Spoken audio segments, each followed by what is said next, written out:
distinguished delegates, ambassadors, and world leaders, 7 decades of history have passed through this hall in all of their richness and drama.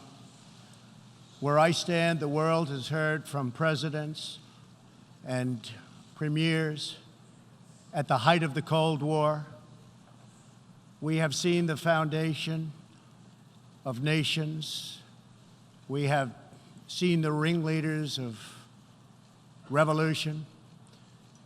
We have beheld saints who inspired us with hope, rebels who stirred us with passion, and heroes who emboldened us with courage, all here to share plans, proposals, visions, and ideas on the world's biggest stage.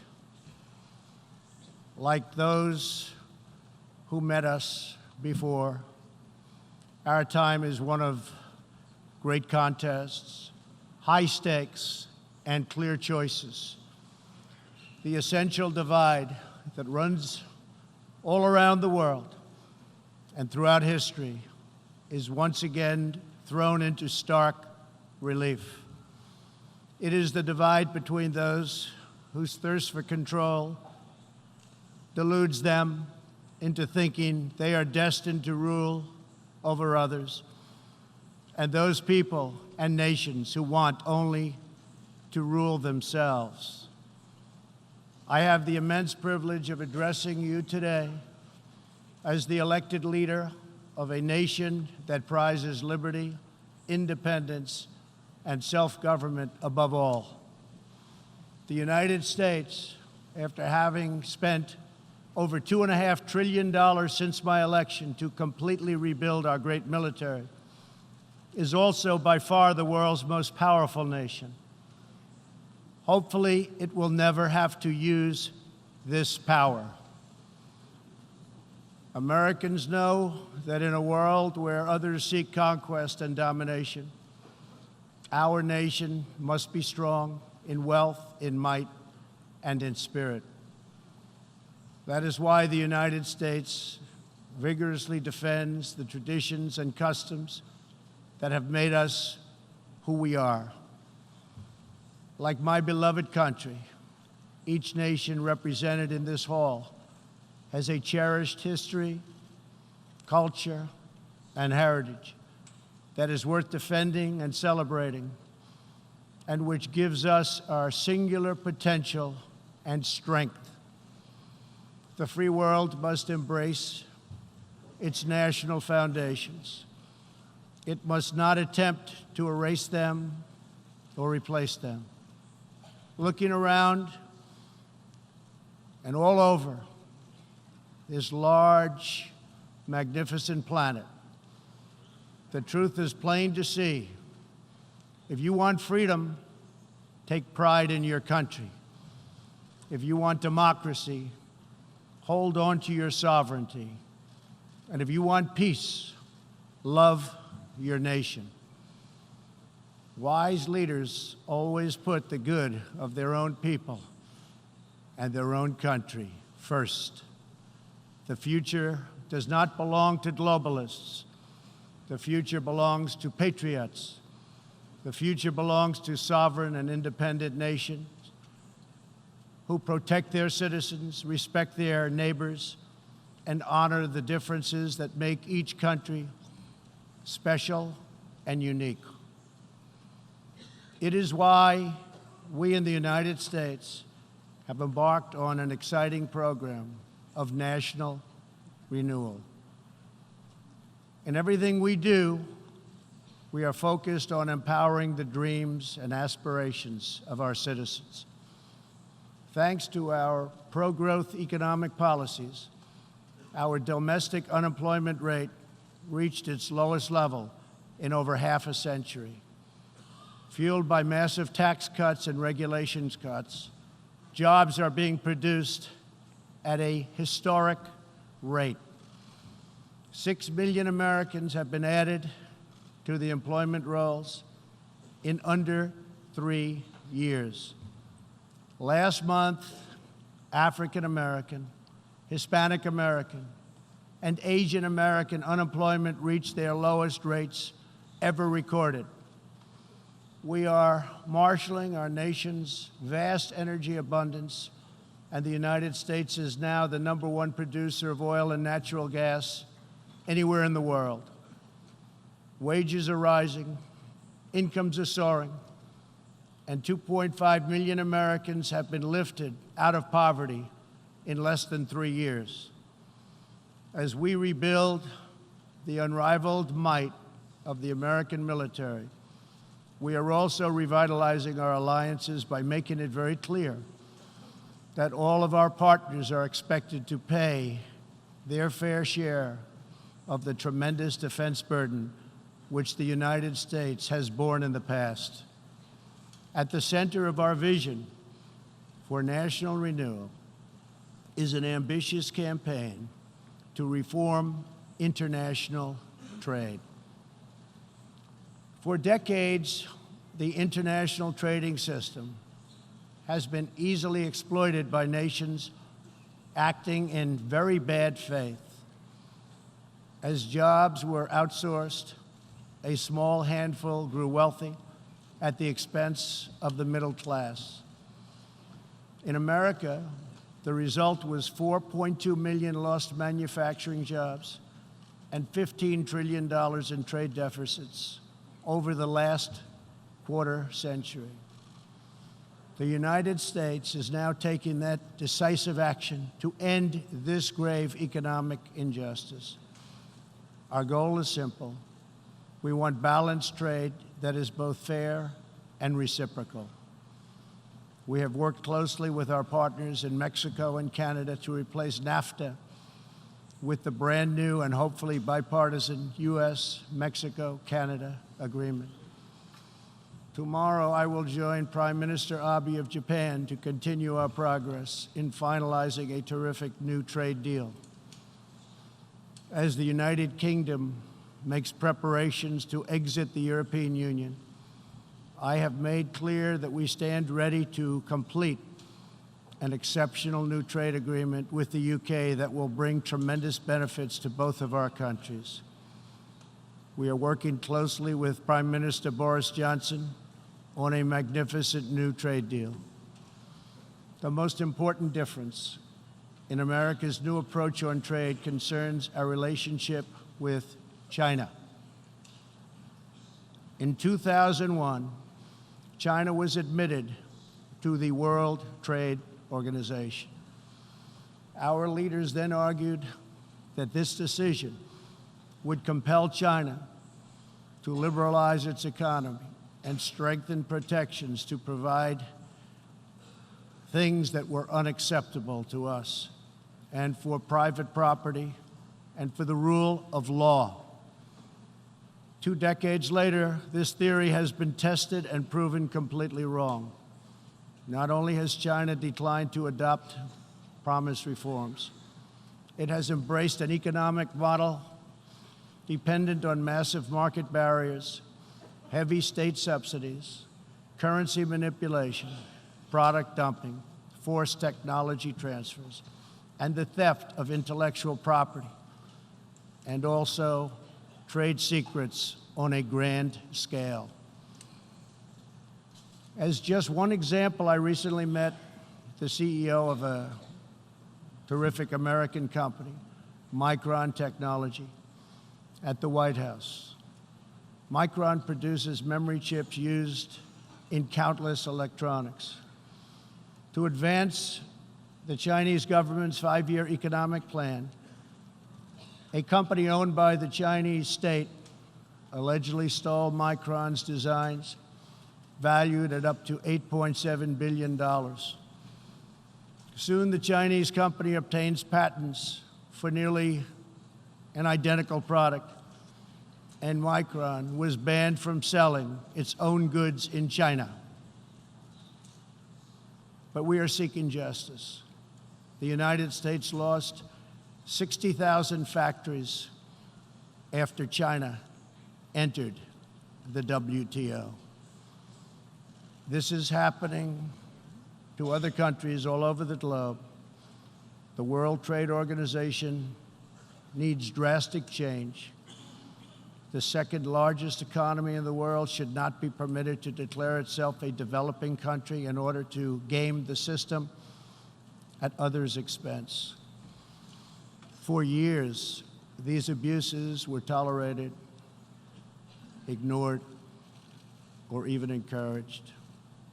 Globalism exerted a religious pull over past leaders, causing them to ignore their own national interests. But as far as America is concerned, those days are over. To confront these unfair practices, I placed massive tariffs on more than $500 billion worth of Chinese-made goods.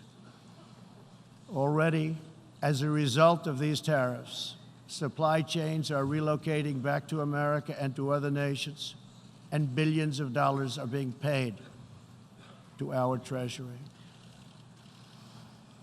The American people are absolutely committed to restoring balance to our relationship with China. Hopefully, we can reach an agreement that will be beneficial for both countries. But as I have made very clear, I will not accept a bad deal for the American people. As we endeavor to stabilize our relationship, we're also carefully monitoring the situation in Hong Kong. The world fully expects that the Chinese government will honor its binding treaty made with the British and registered with the United Nations, in which China commits to protect Hong Kong's freedom, legal system, and democratic ways of life. How China chooses to handle the situation will say a great deal about its role in the world in the future. We are all counting on President Xi as a great leader. The United States does not seek conflict with any other nation. We desire peace, cooperation, and mutual gain with all. But I will never fail to defend America's interests. One of the greatest security threats facing peace-loving nations today is the repressive regime in Iran. The regime's record of death and destruction is well known to us all. Not only is Iran the world's #1 state sponsor of terrorism, but Iran's leaders are fueling the tragic wars in both Syria and Yemen. At the same time, the regime is squandering the nation's wealth and future in a fanatical quest for nuclear weapons and the means to deliver them. We must never allow this to happen. To stop Iran's path to nuclear weapons and missiles, I withdrew the United States from the terrible Iran nuclear deal, which has very little time remaining, did not allow inspection of important sites, and did not cover ballistic missiles. Following our withdrawal, we have implemented severe economic sanctions on the country. Hoping to free itself from sanctions, the regime has escalated its violent and unprovoked aggression. In response to Iran's recent attack on Saudi Arabian oil facilities, we just imposed the highest level of sanctions on Iran's central bank and sovereign wealth fund. All nations have a duty to act. No responsible government should subsidize Iran's bloodlust. As long as Iran's menacing behavior continues, sanctions will not be lifted. They will be tightened. Iran's leaders will have turned a proud nation into just another cautionary tale of what happens when a ruling class abandons its people and embarks on a crusade for personal power and riches. For 40 years, the world has listened to Iran's rulers as they lash out at everyone else for the problems they alone have created. They conduct ritual chants of death to America and traffic in monstrous anti-Semitism. Last year, the country's supreme leader stated Israel is a malignant, cancerous tumor that has to be removed and eradicated. It is possible, and it will happen. America will never tolerate such anti-Semitic hate. Fanatics have long used hatred of Israel to distract from their own failures. Thankfully, there is a growing recognition in the wider Middle East that the countries of the region share common interests in battling extremism and unleashing economic opportunity. That is why it is so important to have full, normalized relations between Israel and its neighbors. Only a relationship built on common interests, mutual respect, and religious tolerance can forge a better future. Iran's citizens deserve a government that cares about reducing poverty, ending corruption, and increasing jobs, not stealing their money to fund and massacre abroad and at home. After 4 decades of failure, it is time for Iran's leaders to step forward and to stop threatening other countries and focus on building up their own country. It is time for Iran's leaders to finally put the Iranian people first. America is ready to embrace friendship with all who genuinely seek peace and respect. Many of America's closest friends today were once our greatest foes. The United States has never believed in permanent enemies. We want partners, not adversaries. America knows that while anyone can make war, only the most courageous can choose peace. For this same reason, we have pursued bold diplomacy on the Korean Peninsula. I have told Kim Jong-un what I truly believe, that like Iran, his country is full of tremendous untapped potential, but that to realize that promise, North Korea must denuclearize. Around the world, our message is clear. America's goal is lasting. America's goal is harmony. And America's goal is not to go with these endless wars that never end. With that goal in mind, my administration is also pursuing the hope of a brighter future in Afghanistan. Unfortunately, the Taliban has chosen to continue their savage attacks. We will continue to work with our coalition of Afghan partners to stamp out terrorism, and we will never stop working to make peace a reality. Here in the Western Hemisphere, we are joining with our partners to ensure stability and opportunity all across the region. In that mission, one of our most critical challenges is illegal immigration, which undermines prosperity, rips apart societies, and empowers ruthless criminal cartels. Mass illegal migration is unfair, unsafe, and unsustainable for everyone involved. The sending countries and the depleted countries, and they become depleted very fast, but their youth is not taken care of, and human capital goes to waste.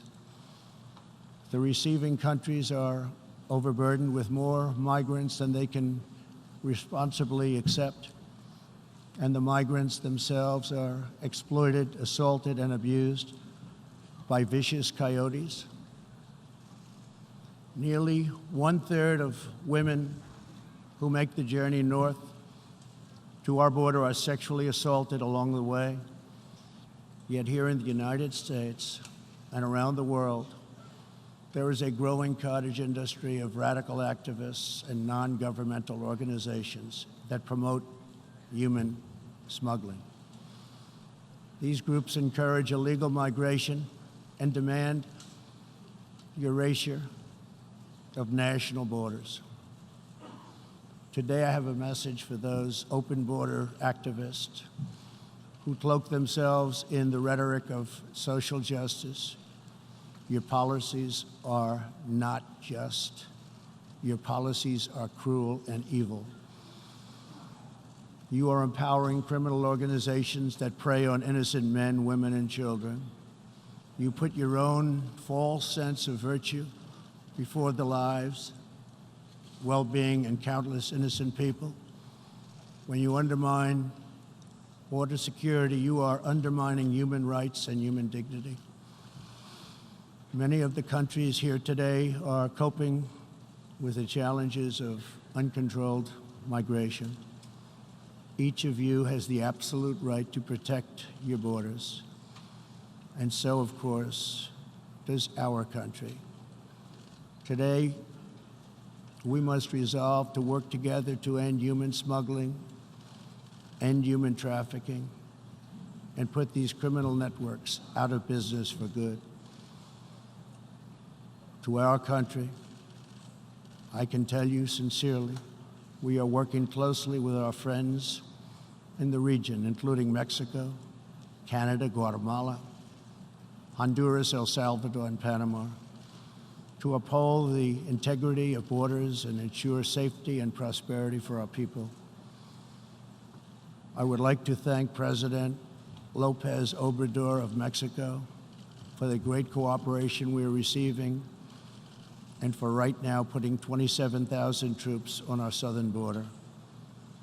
Mexico is showing us great respect, and I respect them in return. The U.S., we have taken very unprecedented action to stop the flow of illegal immigration. To anyone conducting crossings of our border illegally, please hear these words. Do not pay the smugglers. Do not pay the coyotes. Do not put yourself in danger. Do not put your children in danger, because if you make it here, you will not be allowed in. You will be promptly returned home. You will not be released into our country.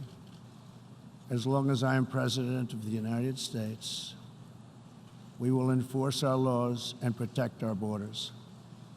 For all of the countries of the Western Hemisphere, our goal is to help people invest in the bright futures of their own nation.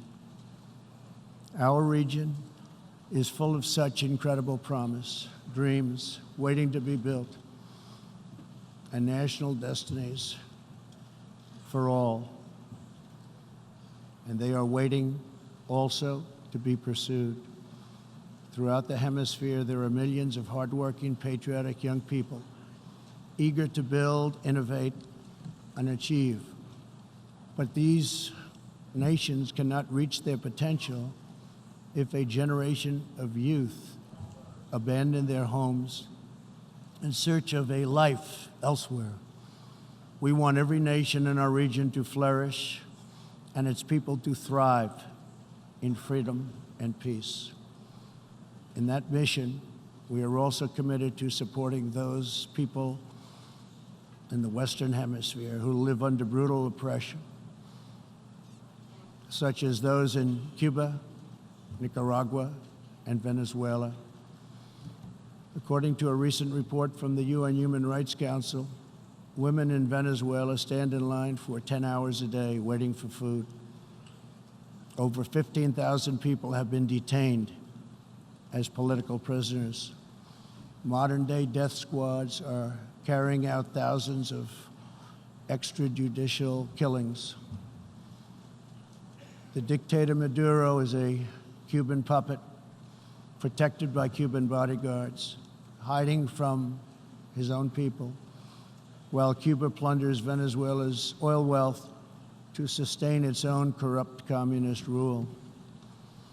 Since I last spoke in this hall, the United States and our partners have built a historic coalition of 55 countries that recognize the legitimate government of Venezuela. To the Venezuelans trapped in this nightmare, please know that all of America is united behind you. The United States has vast quantities of humanitarian aid ready and waiting to be delivered. We're watching the Venezuela situation very closely. We await the day when democracy will be restored, when Venezuela will be free, and when liberty will prevail throughout this hemisphere. One of the most serious challenges our countries face is the specter of socialism. It's the wrecker of nations and destroyer of societies. Events in Venezuela remind us all that socialism and communism are not about justice. They are not about equality. They are not about lifting up the poor. And they are certainly not about good of the nation. Socialism and communism are about one thing only: power for the ruling class. Today I repeat a message for the world that I have delivered at home. America will never be a socialist country. In the last century, socialism and communism killed 100 million people. Sadly, as we see in Venezuela, the death toll continues in this country. These totalitarian ideologies, combined with modern technology, have the power to excise new and disturbing forms of suppression and domination. For this reason, the United States is taking steps to better screen foreign technology and investments and to protect our data and our security. We urge every nation present to do the same. Freedom and democracy must be constantly guarded and protected, both abroad and from within. We must always be skeptical of those who want conformity and control. Even in free nations, we see alarming signs and new challenges to liberty. A small number of social media platforms are acquiring immense power over what we can see and over what we are allowed to say. A permanent political class is openly disdainful, dismissive, and defiant of the will of the people. A faceless bureaucracy operates in secret and weakens democratic rule. Media and academic institutions push flat-out assaults on our histories, traditions, and values.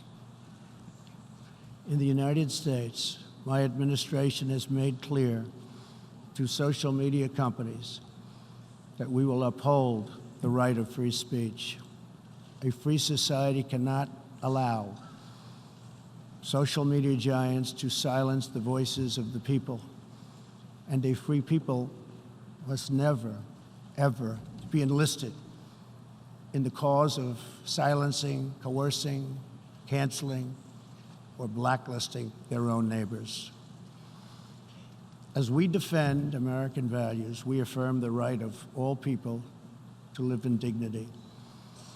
For this reason, my administration is working with other nations to stop criminalizing of homosexuality, and we stand in solidarity with LGBTQ people who live in countries that punish, jail, or execute individuals based upon sexual orientation.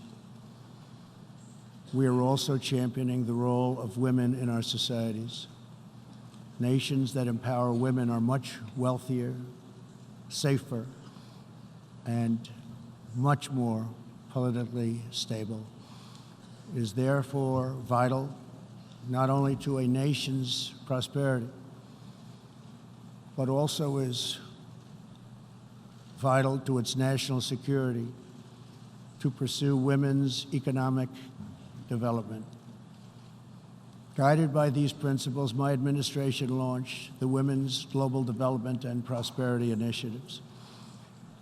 The WGDP is the first ever government-wide approach to women's economic empowerment, working to ensure that women all over the planet have the legal right to own and inherit property, work in the same industries as men, travel freely, and access credit and institutions. Yesterday, I was also pleased to host leaders for a discussion about an ironclad American commitment protecting religious leaders and also protecting religious freedom. This fundamental right is under growing threat around the world. Hard to believe, but 80% of the world's population lives in countries where religious liberty is in significant danger or even completely outlawed. Americans will never fire or tire in our effort to defend and promote freedom of worship and religion. We want and support religious liberty for all. Americans will also never tire of defending innocent life. We are aware that many United Nations projects have attempted to assert a global right to taxpayer-funded abortion on demand, right up until the moment of delivery.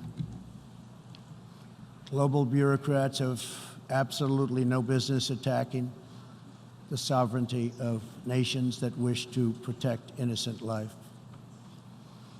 Like many nations here today, we in America believe that every child, born and unborn, is a sacred gift from God.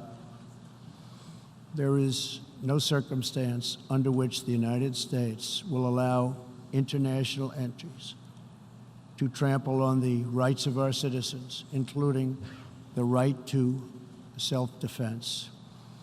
That is why this year I announced that we will never ratify the UN Arms Trade Treaty, which would threaten the liberties of law-abiding American citizens. The United States will always uphold our constitutional right to keep and bear arms. We will always uphold our Second Amendment. The core rights and values America defends today were inscribed in America's founding documents. Our nation's founders understood that there will always be those who believe they are entitled to wield power and control over others. Tyranny advances under many names and many theories, but it always comes down to the desire for domination. It protects not the interests of many, but the privilege of few. Our founders gave us a system designed to restrain this dangerous impulse. They chose to entrust American power to those most invested in the fate of our nation, a proud and fiercely independent people. The true good of a nation can only be pursued by those who love it, by citizens who are rooted in its history, who are nourished by its culture, committed to its values, attached to its people, and who know that its future is theirs to build or theirs to lose. Patriots see a nation and its destiny in ways no one else can. Liberty is only preserved, sovereignty is only secured, democracy is only sustained, greatness is only realized by the will and devotion of patriots. In their spirit is found the strength to resist oppression, the inspiration to forge legacy, the goodwill to seek friendship, and the bravery to reach for peace. Love of our nations makes the world better for all nations. So to all the leaders here today, join us in the most fulfilling mission a person could have, the most profound contribution anyone can make.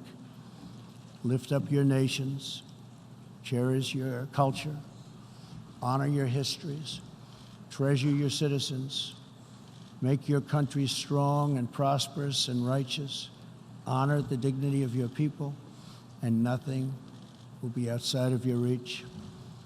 When our nations are greater, the future will be brighter, our people will be happier, and our partnerships will be stronger. With God's help, together we will cast off the enemies of liberty and overcome the oppressors of dignity. We will set new standards of living and reach new heights of human achievement. We will rediscover old truths, unravel old mysteries, and make thrilling new breakthroughs. And we will find more beautiful friendship and more harmony among nations than ever before.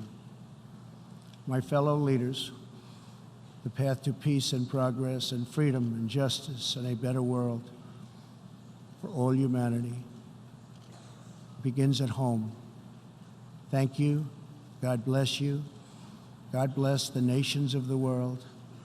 And God bless America. Thank you very much.